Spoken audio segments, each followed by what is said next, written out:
As sad as it is, last week of the Dana White's Contender Series is this one, and we are gonna have to wait a whole year to get another one. But let's enjoy this while it lasts. Here we are, Week 10. Connor Matthews taking on Jair Farias in the featherweight division. Should be a fun matchup. Now, Farias is an undefeated prospect, 10-0, so obviously 5-0 in the last 5.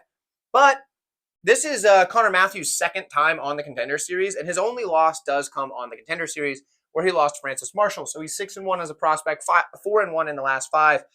So, you take that for what you will. Lost to a UFC fighter who has a win in the UFC, so there is that. This one here, the height is going to be in favor of Farias. He's actually very tall for a featherweight at 5'11", 5'8" on the Matthews side, which isn't really short for a featherweight, but he's going to be giving up quite a bit of height here. And presumably reach. I didn't find the reach of Farias, but presumably he's going to be giving up reach as well.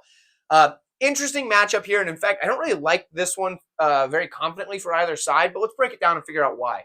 For Farias, he's a good striker, and I feel weird saying that because his hand placement is just way down, and it's kind of awkward striking, but he does a good job at landing big power shots because he's got 7 KOs out of his 10 wins, and he's going to move forward and do that throughout the fight. He just does weird things sometimes on the feet that I don't necessarily like, but he gets the job done with it. So I do like the striking of Farias in that sense. He hits really hard, like I said, but the hands low kind of bothers me. In the grappling department, he's got very good ground and pound volume. If he gets on top, he is landing shots at a high pace.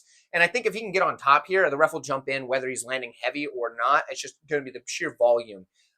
Scrambles, does a good job there. So if he gets taken down, he's good at creating a scramble. And then he's good when the scramble's already created at getting to where he needs to get, whether that be on top or back to the feet. Typically back to the feet, but either way. So I like Farias for certain things, but I really hate other things. You know what I'm saying? It's kind of hard to get a good gauge on him. For Connor Matthews, it's similar because he's got decent striking, right? He's going to come forward and he has a lot of volume. The problem is striking defense is not very good, but he's super durable. We saw him go 3 whole rounds against Francis Marshall in their Contender Series matchup, and Marshall was landing heavy shots on him, and Matthews was able just to keep on coming. Like, he did all right in that matchup. I mean, sure, he lost and he got hit a lot, but he did well enough to just keep coming and didn't look defeated throughout that fight. Like, he was getting hit, but he didn't look like he was just trying to find a way out, obviously, because he made it the whole time.